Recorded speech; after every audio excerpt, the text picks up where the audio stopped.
आज हरियाली तीज का पावन पर्व है। हरियाली तीज के इस मौके पर जब आप पूजन कर रहे हैं तो पंडित जी से समझते हैं कि पंडित जी जब हरियाली तीज की पूजा की जाए तो हमें किन बातों का विशेष ख्याल रखना चाहिए, क्या पूजा सामग्री होनी चाहिए, क्या क्या चीज़ें जरूरी हैं। अब कोई महिला या कोई बालिका हरियाली तीज पर पूजा करने जा रही है तो उसे किन बातों का, किन चीज़ों का ध्यान रखना चाहिए। देखिए, हरियाली तीज पर उपवास रखने का विशेष महत्व होता है। दिन भर और रात भर उपवास रखा जाता है। बहुत सारी महिलाएं निर्जल उपवास भी रखती हैं। अगर आप अपने स्वास्थ्य के कारणों से या अन्य कारणों से उपवास न रख पाएं, व्रत न रख पाएं, तो केवल सात्विक आहार ग्रहण करिएगा। यानी भोजन जो आप ग्रहण करेंगी या करेंगे उसमें प्याज लहसुन नहीं होना चाहिए। साथ ही साथ इस दिन महिलाओं को विधिवत श्रृंगार करना चाहिए। अगर आप कन्या हैं तो भी आप श्रृंगार करके पूजा करेंगी, और अगर आप महिला हैं तो आप भी श्रृंगार करके पूजा करेंगी। हरियाली तीज पर पूजा के दौरान माता पार्वती को श्रृंगार की सामग्री जरूर अर्पित करें।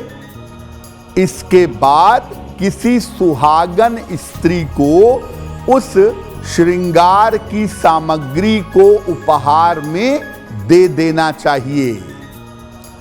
इस दिन महिलाओं को काले, सफेद या भूरे वस्त्र धारण नहीं करने चाहिए। लाल, गुलाबी, पीला, नारंगी, हरा ये वस्त्र पहनना अच्छा होगा। काले, सफेद या भूरे वस्त्र धारण न करें। हरियाली तीज पर जो पूजा उपासना होगी वो प्रदोष काल में करना सबसे ज्यादा उत्तम होगा। यानी सूर्यास्त के आसपास के समय में कन्याएं और महिलाएं पूजा करेंगी और अपने मन चाहे वर के लिए प्रार्थना करेंगी। उनकी प्रार्थना स्वीकार होगी। जिन लोगों की अभी तक शादी नहीं हुई है वो हरियाली तीज का कैसे लाभ उठाएं। पंडित जी, हरियाली तीज के मौके पर जिनकी अभी शादी नहीं हुई है, चाहते हैं जल्दी शादी हो जाए, तो वो भगवान शिव और माता पार्वती का पूजन कैसे करें। अब ये जानते हैं कि जिन कन्याओं का विवाह नहीं हो पा रहा है, जिन बालिकाओं का विवाह नहीं हो पा रहा है, वो बालिकाएं, वो कन्याएं हरियाली तीज पर शीघ्र विवाह के लिए भगवान शिव और मां पार्वती की पूजा कैसे करेंगी। जो कन्याएं हैं, जो बालिकाएं हैं, वो प्रातः काल स्नान करके उपवास करने का और पूजा का संकल्प लेंगी। दिन भर अधिक से अधिक भगवान शिव और माता गौरी का ध्यान करेंगी। भगवान शिव और माता गौरी की पूजा करेंगी दिन भर ज्यादा से ज्यादा। प्रदोष काल में सूर्यास्त के आसपास के समय में संपूर्ण श्रृंगार करके शिव जी के मंदिर जाएंगी। भगवान शिव को पीले वस्त्र और पीले फूल अर्पित करेंगी।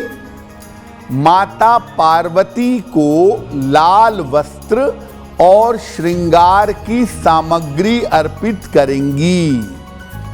इसके बाद भगवान शिव और माता गौरी के मंत्रों का जप करेंगी।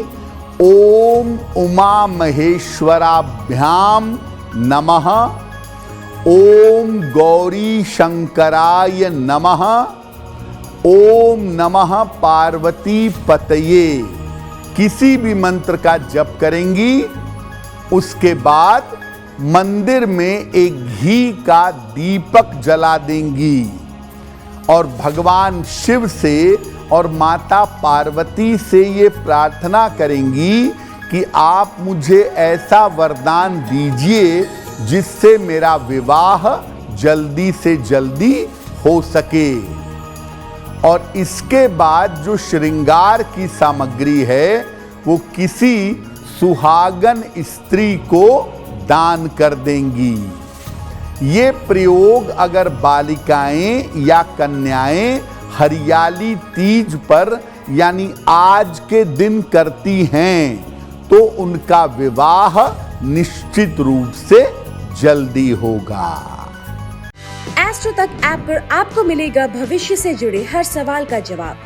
डाउनलोड कीजिए एस्ट्रो तक ऐप और चुटकी में जुड़िए इंडिया के बेस्ट एस्ट्रोलॉजर से।